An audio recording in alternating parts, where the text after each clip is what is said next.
송생과 송쌤입니다. 오늘은 여러분하고 같이 거울의 종류에 따른 빛의 경로와 상의 특징을 한번 살펴보도록 하겠습니다. 자, 빛의 경로를 딱 볼 텐데요. 여기서 빨간색 선이 바로 빛입니다. 이 빛이 가는 경로를 볼 수가 있고요. 이 빛은 지금 직진을 하고 있죠. 그래서 빛의 직진성을 알 수가 있습니다.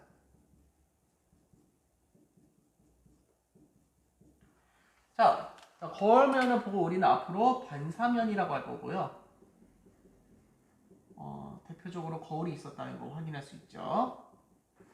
자, 그 다음에 거울면으로 들어가는 빛을 보고 우리는 입사광선이라고 하고요. 거울면에서 반사돼서 나오는 빛을 보고 우리는 반사광선이라고 한다는 겁니다.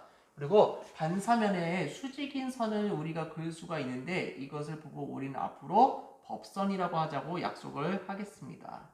자, 그런데 입사광선하고 법선의 각도를 보고 우리는 입사각이라고 하고요. 법선과 반사광선 사이의 각도를 보고 우리는 반사각이라고 합니다. 자, 빛의 반사 법칙을 그래서 우리가 확인해 볼 수가 있죠. 입사각하고 반사각은 항상 같구나라는 사실을 우리가 확인할 수 있겠습니다. 자, 그럼 평면거울에서 우리가 알 수 있는 상의 특징도 한번 확인해 보고자 하는데요. 첫 번째로 상의 크기는요. 물체의 크기와 같다라는 것을 확인할 수가 있는 거죠. 그래서 이 친구가 실제로 보고 있는 이 나무의 크기는 실제 물체의 크기와 같다라는 것을 확인할 수 있겠습니다. 두 번째로는요. 상의 좌우가 바뀌어 보인다는 얘기입니다.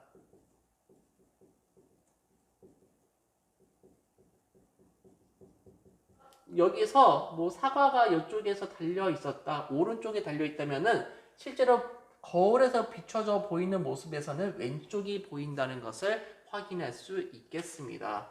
자, 그리고 마지막으로요, 거울에서 물체까지의 거리는요, 거울에서 상까지의 거리와 같다는 겁니다. 대칭이기 때문에 그렇고요. 이렇게 평면 거울의 특징을 확인해 볼 수가 있겠습니다. 자, 그러면 볼록 거울의 특징에 대해서 한번 보도록 할 텐데요. 거울면이 볼록한 면을 보고 우리는 볼록 거울이라고 합니다. 그래서 여기서는 반사면인데 볼록한 볼록 거울로 되어 있는 거죠.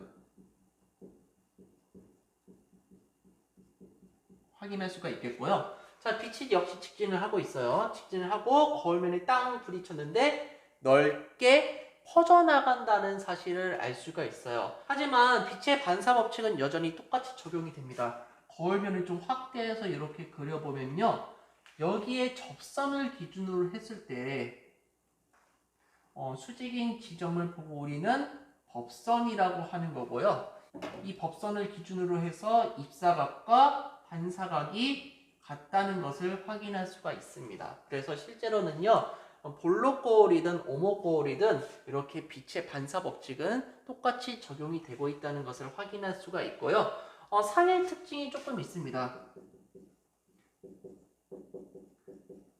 두 가지가 있는데요. 첫 번째는요. 상의 크기가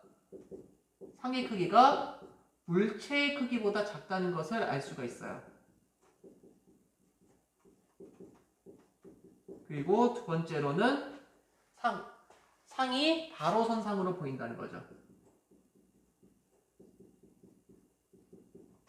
이렇게 두 가지 특징 확인해 볼 수가 있겠습니다. 자, 오목 거울은 두 가지 경우로 우리가 생각을 해야 됩니다. 물체가 거울에서 가까울 때, 물체가 거울에서 멀 때 이렇게 두 가지를 생각을 해야 되는 거죠. 물체의 위치가 여기 있어요. 자, 그런데 빛의 경로는 똑같습니다. 입사광선이 이렇게 땅 치고 들어오는데 이번엔 빛이 안쪽으로 모이는 것을 확인할 수가 있어요. 그래서 빛이 거울면에 나란하게 입사하면요. 거울면에 반사해서 빛이 한 초점으로 모인다는 것을 확인할 수가 있다는 거죠. 자, 물체가 거울에서 가까울 때 상의 특징이 다릅니다. 한번 확인을 해보도록 할 텐데요. 상의 특징 중에서 첫 번째는요. 상의 크기가요. 물체의 크기보다 크기보다 크다는 것을 확인할 수가 있다는 겁니다. 그래서 크다는 것을 확인할 수 있고요. 두 번째로는 우리가 가로선상으로 볼 수 있다는 거죠. 이런 특징을 가지고 있습니다.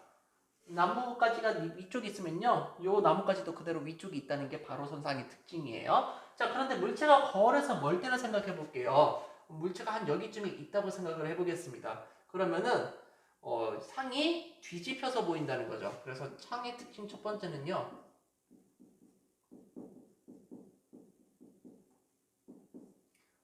상이 뒤집혀서 보인다는 겁니다.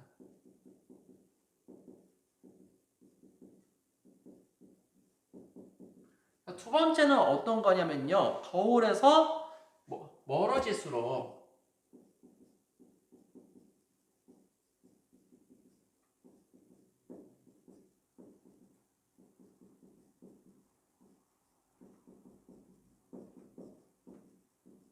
상의 크기가 작아진다는 거죠.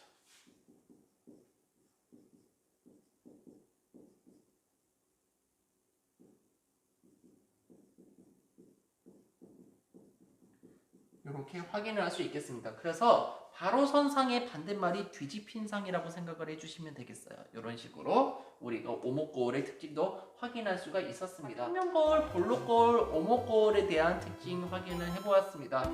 평면거울은 거울면이 평평합니다. 여기다 물체를 비추면 어떤 현상을 볼 수 있죠? 그렇죠. 거울 뒤쪽에 실물과 같은 크기로 좌우가 바뀐 상이 생기는 것을 확인할 수 있습니다. 그리고 거울에서 물체까지의 거리는 거울에서 상까지의 거리와 같다는 것을 알 수 있습니다. 물체가 거울에서 멀어질수록 상의 크기는 점점 작아지는 것을 확인할 수 있습니다. 볼록거울은요, 거울면이 볼록합니다. 여기다 물체를 비추면 어떤 현상을 볼 수 있을까요? 볼록거울에 물체를 가까이 하면요, 물체보다 작으면서 똑바로 선 상이 생기는 것을 확인할 수 있습니다. 물체가 거울에서 멀어질수록 상의 크기는 점점 작아진다는 것을 확인할 수 있겠습니다. 오목거울은 거울면이 오목합니다. 물체를 비추면 어떤 현상을 볼 수 있을까요? 그렇죠. 거울에 물체를 가까이 하면요, 물체보다 크고 바로 선상이 생기는 것을 확인할 수가 있겠습니다. 물체를 거울에서 멀어지게 해보겠습니다. 일정 거리 이상 멀어지니까 어떻게 됩니까?